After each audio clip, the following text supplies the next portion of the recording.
Hello book buddies, कैसे हैं आप लोग सब। I hope all of you are doing great. दोस्तों, सोक्रेटिस से लेकर इमैनुअल कांट तक, प्लेटो से लेकर हेगल तक और एरिस्टोटल से लेकर एल्बर्ट कमू तक सारी वेस्टर्न फिलॉसफी एक तरफ और फ्रीडरिक नीचा का लाइफ चेंजिंग फलसफा एक तरफ। नीचा के फलसफे में इतनी डेप्थ है एक इंडिविजुअल के लिए कि मैं तो आपको यह कहूंगा कि अगर किसी एक फिलोसोफर को आपने जिंदगी में पढ़ना हो ना तो वो फ्रीडरिक नीचा ही होगा। इस बात को आप लोगों की आसानी के लिए मैं मजीद नैरो डाउन कर देता हूं। अगर फ्रीडरिक नीचा की सारी लिखी हुई किताबों में से कोई एक किताब पढ़नी हो तो वो आखिर कौन सी होगी? तो जनाब, वो एक ऐसी किताब है जो उसका मास्टरपीस है। It is his magnum opus. दुनिया की तारीख में कभी ना ऐसी किताब लिखी गई एंड आई एम श्योर कि ना कभी ऐसी किताब लिखी जाएगी। इस बुक का नाम है थस स्पोक ज़ाराथुस्त्रा।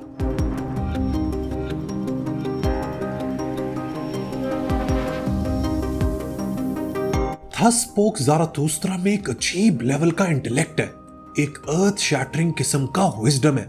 मुझे तो लगता है कि फ्रीडरिक नीचा was possessed when he was writing this book. मजे की बात इसकी यह है कि it is one of the greatest philosophical works of all time. लेकिन मेरी ऑब्जर्वेशन ये कहती है कि जब भी कोई आम शख्स थस स्पोक ज़ाराथुस्त्रा को पढ़ने की कोशिश करता है ना, तो उसको नीचा की बात समझ ही नहीं आती। ये किताब उसके सर के ऊपर से गुजर जाती है और उसको कॉन्टेक्स्ट समझ ही नहीं आता कि व्हाट इज एक्चुअली फ्रीडरिक नीचा ट्राइंग टू से। चीजों की डेप्थ में जाने की मेरी आदत तो है, लिहाजा मैंने ये खोज लगाने की कोशिश की कि नीचा का काम आखिर आम औकात में यूजुअली लोगों को समझ क्यों नहीं आता। इसकी बुनियादी तौर पर दो टेक्निकल वजूहात है। पहली ये कि नीचा वॉज अ जीनियस माइंड। वो अपने बारे में कहा करता था कि मैं कुछ अल्फाज में, कुछ सेंटेंसेस में वो बात कह देता हूं जो कुछ राइटर्स अपनी पूरी किताब में भी नहीं कह पाते। ये बात दोस्तों बिल्कुल दुरुस्त है। फ्रीडरिक नीचा का राइटिंग स्टाइल इतना ruthless, powerful, aggressive, thumping, enigmatic था कि वो कुछ ही अल्फाज में बड़े बड़े कॉन्सेप्ट्स एक्सप्लेन कर देता था। ये बात ना मैं आपको कुछ मिसालों से समझाता हूं। नीचा की ये कमाल की स्टेटमेंट पढ़ें। He who has a why to live can bear almost any how. ये स्टेटमेंट इतनी जानलेवा और मोटिवेशनल है कि मैंने इसको अपने ऑफिस रूम में लिखवाया हुआ है। जस्ट इमेजिन, सिर्फ 2 लाइनें और पूरी जिंदगी का फलसफा इन 2 लाइनों में छुपा हुआ है। नीचा कहना चाह रहा है कि वो शख्स जिसको अपनी जिंदगी का मकसद पता है, जिसको अपनी जिंदगी का पर्पस पता है, ऑब्जेक्टिव पता है, जिसको ये पता है कि उसने लाइफ के अंदर क्या करना है, वो कभी आपसे ये नहीं पूछेगा कि ये मैं कैसे करूं, क्योंकि उसका पर्पस ही उसकी लाइफ को मीनिंग देगा। उसका पर्पस ही उसकी लाइफ का सहारा बनेगा। उसका पर्पस ही उसके रास्ते के अंदर दिए जलाएगा और इसी पर्पस के जरिए वो अपनी हायर सेल्फ को अचीव करेगा। इसी तरह नीचा की एक और स्टेटमेंट है which I absolutely love. Sometimes people do not want to hear the truth because they don't want their illusions to be destroyed. लोग अक्सर औकात सच इसलिए नहीं सुनना चाहते क्योंकि उनके दिमाग के अंदर, उनके दिलों के अंदर जो एक इल्यूजन बनी हुई है, जो एक गलतफहमी है, सच उसको तबाह बर्बाद कर देता है, उस भरम को तोड़ देता है। इसी वजह से ज्यादातर लोगों के अंदर सच सुनने की कैपेसिटी नहीं होती, स्पेशली अपने फेथ और बिलीफ सिस्टम को लेकर। आगे सुने। You must have chaos within you to give birth to a dancing star. यानी कि जब तक आपके अंदर बेचैनी नहीं होगी, रेस्टलेसनेस नहीं होगी, रिलेंटलेसनेस नहीं होगी, जब तक आपके अंदर तड़प नहीं होगी, पैशन नहीं होगा, किसी चीज को लेकर ऑब्सेशन नहीं होगा, तब तक आप जिंदगी में कोई भी बड़ा काम नहीं कर सकते। You can never become a dancing and a shining star। In statement से आपको आइडिया हो गया होगा कि नीचा अपने बारे में सही कहता था। दूसरी टेक्निकल वजह जिसकी बेसिस पर लोगों को अक्सर नीचा का लिखा हुआ समझ नहीं आता वो ये कि अक्सर औकात वो अपनी राइटिंग्स में मेटाफर्स का, एलेगरीज का, एफोरिज्म्स का और सिंबलिज्म का इस्तेमाल करता है। यानी कि किसी बड़े आइडिया को कन्वे करने के लिए किसी सिंबल का, किसी शय, किसी चीज का इस्तेमाल। लेकिन आखिर में कहना क्या चाहता हूं, ये बात भी मैं आपको थस स्पोक ज़ाराथुस्त्रा के जरिए समझा देता हूं।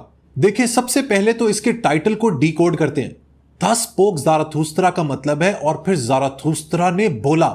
लेकिन भाई क्या बोला, क्यों बोला, किस लिए बोला? ज़ाराथुस्त्रा आखिर कौन है? ज़ाराथुस्त्रा आप लोगों को पता है दोस्तों कि वो पारसियों के पैगंबर हैं। उन्होंने ही ज़ोरोस्ट्रियनिज्म की बुनियाद रखी। पारसी लोग दोस्तों आग की पूजा करते हैं, लिहाजा उनके मजहब में आग की बहुत इंपॉर्टेंस है। नीचा का जीनियस देखें कि उसने इस एक शख्स ज़ाराथुस्त्रा से 2 मीनिंग निकाले। जो बहुत ही पावरफुल है। पहला तो ये कि ज़रथुस्त्रा वो शख्स थे जिन्होंने उस जमाने का जो ईरानियन रिलीजन था उसको चैलेंज करना शुरू किया, लोगों की सोच को बदलना शुरू किया, लोगों को नई सोच दी। दूसरी बात यह कि नीचा की ये जो किताब है ना, इसमें ज़रथुस्त्रा एक शख्स तो है, लेकिन दरअसल ये एक सिंबल है, और ये सिंबल है आग का, ये सिंबल है जज्बे का, ये सिंबल है जोश का, ये सिंबल है जिंदगी में वाइब्रेंसी का। ये वो आग है जो इंसान के अंदर जिंदगी को परवान देती है, इंसान के अंदर जोश पैदा करती है, पैशन पैदा करती है, इंसान को अपने पोटेंशियल तक पहुंचने में मदद करती है, उसे ट्रिगर करती है, उसे मुसलसल रेस्टलेस रखती है। सो ज़रथुस्त्रा सिंबल है फायर ऑफ लाइफ का। अगर आपकी जिंदगी से ये आग खत्म हो गई ना, तो फिर जिंदा रहने का कोई फायदा नहीं। लिहाजा जब नीचा लिखता है ना थस स्पोक ज़रथुस्त्रा, तो दरअसल ये ज़रथुस्त्रा आपके अंदर की आग है जो आपसे बात करना चाह रही है, जो कह रही है कि ये मीडियोक्रिटी की जिंदगी छोड़ो और एक ऐसी जिंदगी अपनाओ जिसमें आप अपने मॉरल्स खुद क्रिएट करो, एक बड़ी जिंदगी जियो, एक अजीम लाइफ गुजारने की कोशिश करो। लेकिन नीचा को ये लिखने की क्या जरूरत थी? इसके पीछे भी एक हिस्टोरिकल कॉन्टेक्स्ट है। देखिए, जिस जमाने में फ्रीडरिक नीचा जिंदा था ना, Germany was known as Prussia. Nietzsche Germany के लोगों को कंसोलिडेट करना चाहता था, उन्हें मोटिवेट करना चाहता था, उन्हें एक नई आइडेंटिटी, एक नई मोरालिटी देना चाहता था। अपनी राइटिंग्स और स्पेशली इस किताब के जरिए नीचा ने जर्मन्स को यह बात सिखाने की कोशिश की कि इंसान का मकसद है अपने आप को ओवरकम करना, इस जिंदगी के अंदर अपने पोटेंशियल को रीच करना, जिंदगी के चैलेंजेस के साथ भिड़ जाना और शीप की बजाय लायन मोरालिटी को अपनाना। दरअसल ज़रथुस्त्रा इसी लायन, इसी मास्टर मोरालिटी को डिपिक्ट करता है।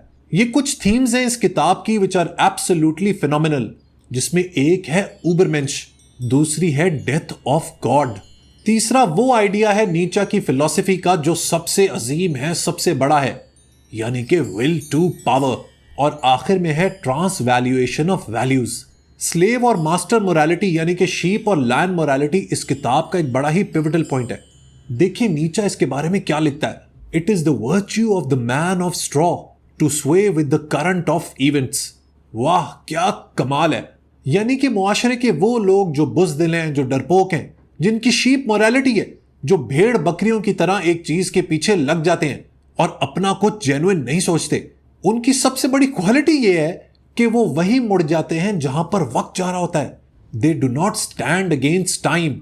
उनकी ना अपनी कोई मोरालिटी है, ना कोई उनकी बैकबोन होती है, ना अपनी कोई सोच होती है।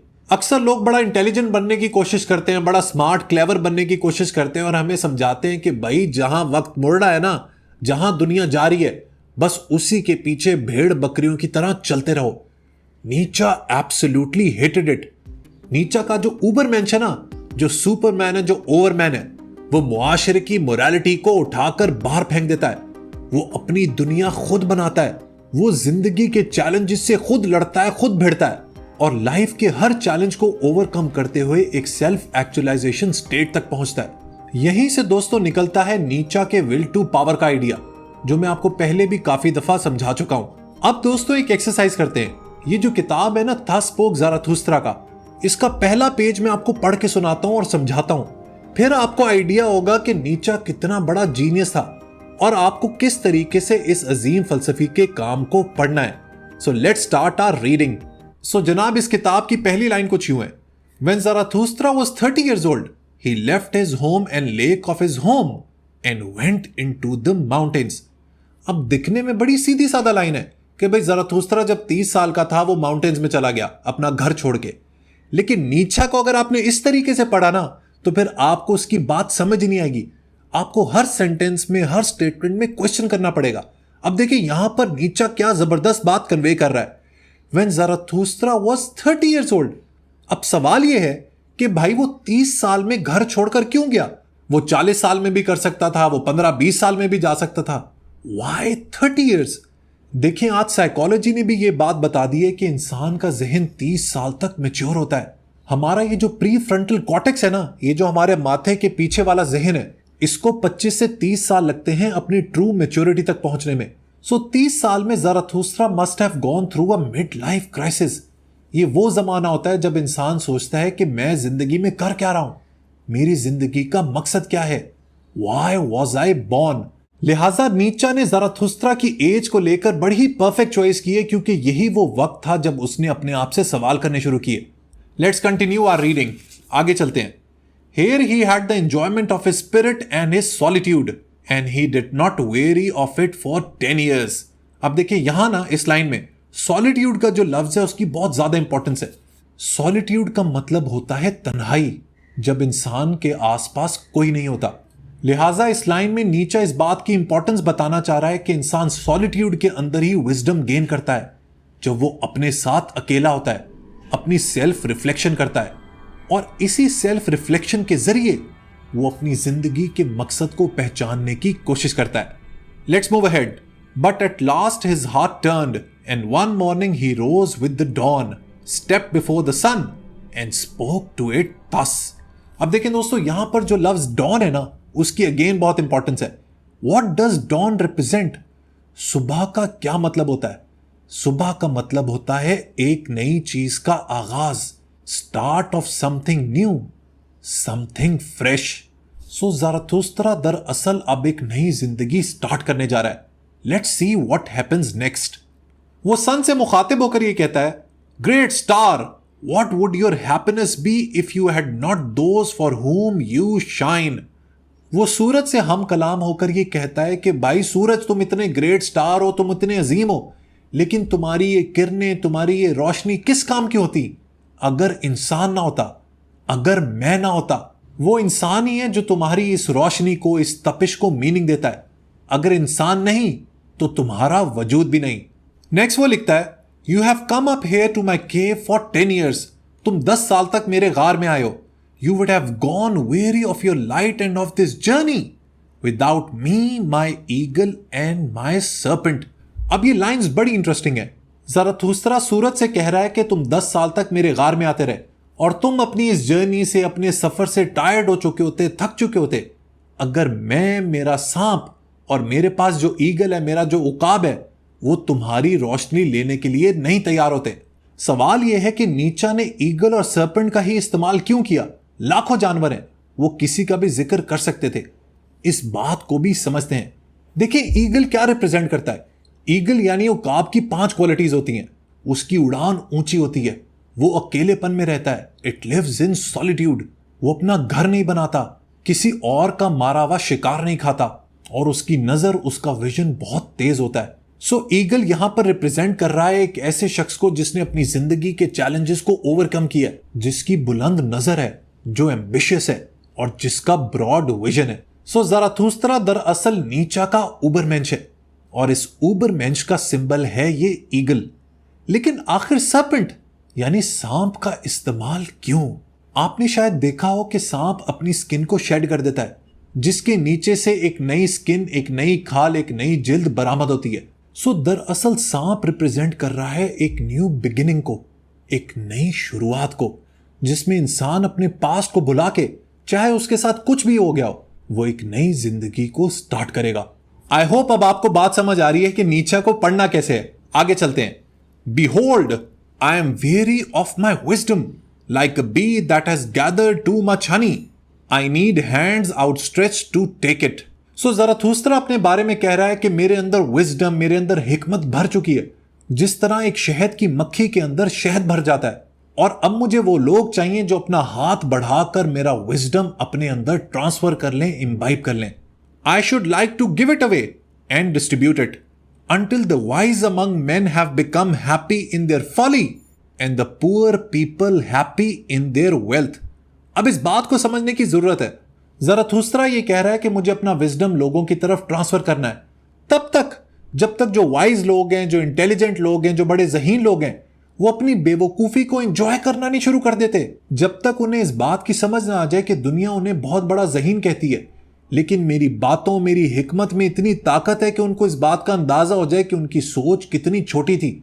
And they start feeling stupid about themselves and the poor happy in their wealth. अब ये अजीब सी बात है, पुअर के पास वेल्थ कहां से आई? नीचा इससे यह बात समझाना चाह रहा है कि लोगों को अंदाजा ही नहीं है कि उनके अंदर कितनी वेल्थ छुपी हुई है. उनके अंदर एक हिडन पोटेंशियल है जिसको उन्होंने अनलॉक करना है, और ये पोटेंशियल ही उनकी जिंदगी की सबसे बड़ी दौलत है. To that end, I must descend into the depths, as you do at evening, when you go behind the sea and bring light to the underworld too. Like you, I must go down as men to whom I want to descend. अब वो basically यहां पर एक Greek concept की बात कर रहा है जिसमें लोग समझते थे कि जब सूरज गुरूब हो जाता है तो वो अंडरवर्ल्ड में चला जाता है, वो उन लोगों की दुनिया में चला जाता है जो मर चुके हैं। लिहाजा ज़रथुस्त्रा सूरज से ये कह रहा है कि जिस तरह तुम गुरूब होकर अंडरवर्ल्ड में चले जाते हो ना और उन्हें रोशनी देते हो, इसी तरह मैं पहाड़ से उतरकर लोगों के पास जाऊंगा, उन्हें इल्म की, नई सोच की, नई समझ की नॉलेज दूंगा, विजडम दूंगा। अब अगेन यहां पे जो लफ्ज है ना गो डाउन, उसका लिटरल मीनिंग तो यह हुआ कि मैं पहाड़ से उतरकर नीचे लोगों के पास चला जाऊंगा, लेकिन नीचा को पढ़ते हुए आपने ये गलती नहीं करनी। गो डाउन का दरअसल मतलब यह है कि क्योंकि ज़रथुस्त्रा इतना अजीम बन चुका है, उसके अंदर इतनी हिकमत है, लिहाजा गो डाउन ये रिप्रेजेंट करता है कि मैं लोगों के मेंटल लेवल पर आकर इंसान बनकर उनसे बात करूंगा ताकि वो मेरी बातों को समझ सकें। Behold, this cup wants to be empty again, and Zarathustra wants to be man again. अब यहां पर नीचा मेटाफर का इस्तेमाल कर रहा है और कह रहा है कि ज़रथुस्त्रा का विजडम का जो पैमाना है ना, अब वो ओवरफ्लो करने वाला है। लिहाजा अब वक्त आ गया है कि लोगों के साथ वो अपनी हिकमत को शेयर करे। दिस इज वॉट मेक्स नीचा द ग्रेटेस्ट। अभी मैंने आपको सिर्फ एक पेज पढ़ के सुनाया और आपने देखा है कि सोच में डेप्थ कितनी है, how profound it is, writing में जान कितनी है। इसी तरह अगर आप नीचा को पढ़ेंगे ना तभी आपको उसका टेक्स्ट समझ आएगा, otherwise you will just be wasting your time. मेरी रिकमेंडेशन यह है कि नीचा की किताबों को ना बार बार पढ़ा करें, it slowly grows on you और आहिस्ता आहिस्ता आपको उसकी बातों की समझ आने लगती है। मैंने आज से तकरीबन 20 साल पहले नीचा को पढ़ना शुरू किया था, when I was in my teenage, लेकिन अब जाकर मुझे उसके फलसफे की ट्रू वैल्यू समझ आनी शुरू हुई है। सो अगर इस ग्रेट शख्स के जीनियस से आपने फायदा उठाना है ना, तो फिर आपको उसको वक्त देना होगा। और याद रखें, जिस चीज में आप वक्त ज्यादा लगाते हैं ना, only that is worthwhile. Video के एंड में इसी किताब के अंदर से नीचा की एक quotation which is absolutely brilliant. He who climbs upon the highest of mountains laughs at all the tragedies of life, real और imaginary। वीडियो पसंद आई हो तो लाइक बटन जरूर प्रेस कीजिएगा। Until next time, goodbye।